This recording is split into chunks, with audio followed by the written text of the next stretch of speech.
This video is titled How do you use the drop and swap method?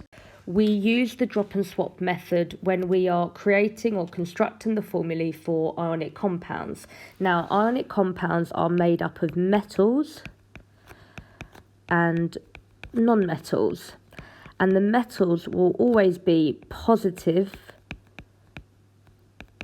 ions and the non-metals will always be negative ions. Okay, so you look at why they're made up of metals and non-metals and how these positive ions, negative ions bond together under structure and bonding. In this video, we're just concerned with doing the formulae. So for example, a question could ask you to do a balanced symbol equation for something. And in the balanced symbol equation is magnesium sulfate. So they said to you, balanced symbol equation, magnesium sulfate is in there. You start writing out and you know that magnesium is Mg. You get to sulfate and you think, I have no idea what that is and I don't know how to do the drop and swap method, so therefore I can't create my formulae. It is actually SO4. So you will be able to use the drop and swap method to get formulae like this. I'm going to do a couple of examples with you, and then at the end of my video I've got some that you can try yourself. Now, funnily enough, there's magnesium sulfate. So in terms of how I would have done that and how I got to, which is what I will have at the bottom, because you've already seen from the previous slide, MgSO4, how I've got there. Now, the first thing you want to do, if you don't already have it, is have your common ion sheet.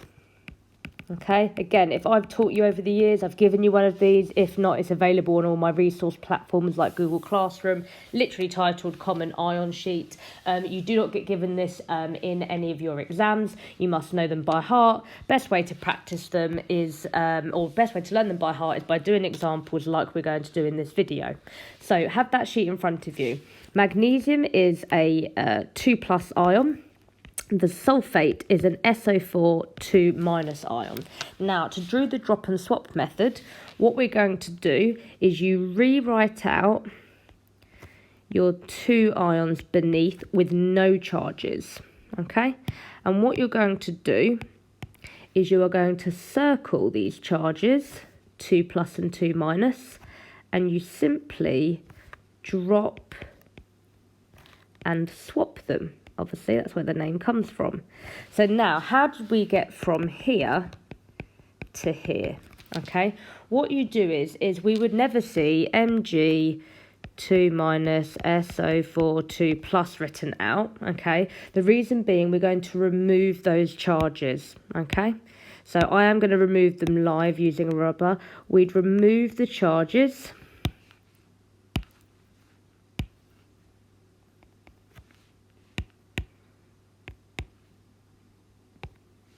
Okay, so we remove the charges.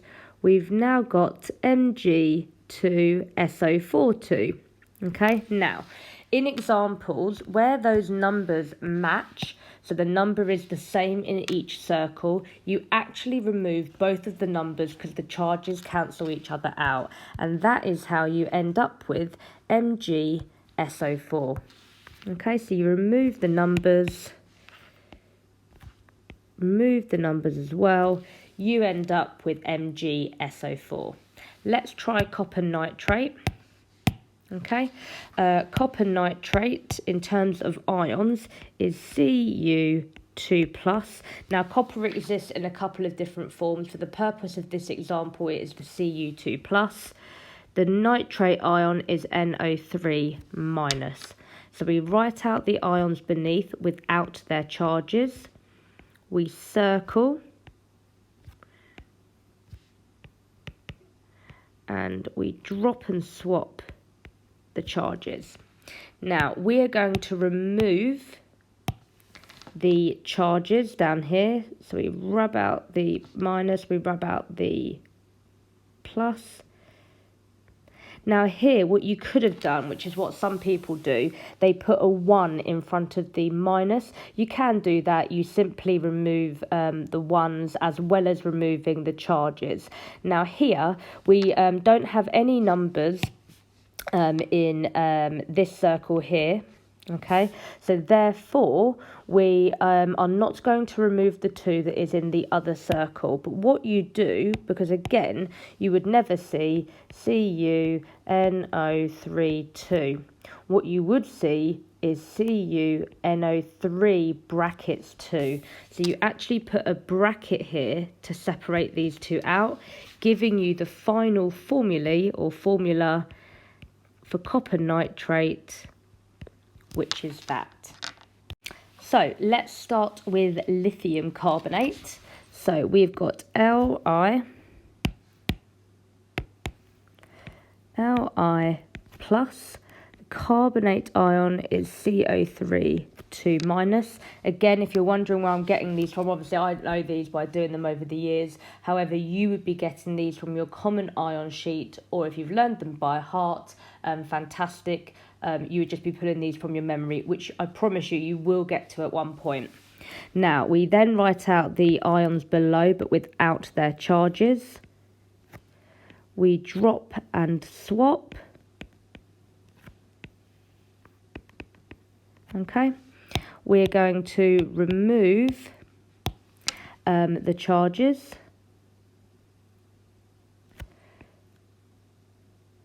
Okay. Remember, like I said, you could have put a 1 in front of the plus if you wanted to. Now we are going to leave the 2 where it is because there is nothing in the other circle to balance it out. If the like I said on my first example, if the numbers in the circles are different, you remove them. If the numbers in the circles are the same, you remove them. If they're not, you keep them. So therefore, our final formula is Li2CO3. Last example, and then you're going to try some on your own. Potassium is K plus, oxide is 2 minus.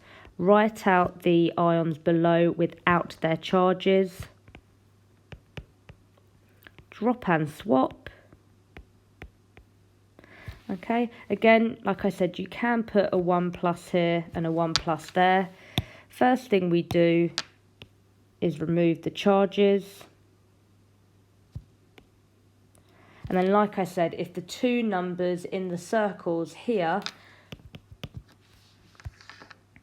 if the 2 numbers in the circles here don't match, then you must leave them behind. Now, we will not leave the 1 behind. As you know, you don't ever see little ones in equations or in formulae, but you do leave the 2 behind, which is why you will end up with the final formula of K2O.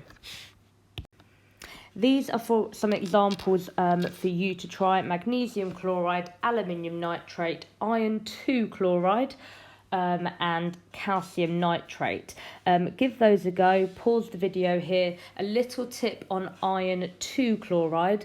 That number 2 is giving you a hint to which ion you are using. So pause the video now if you want to do this. And here are your answers. Hopefully you got them all correct. Well done.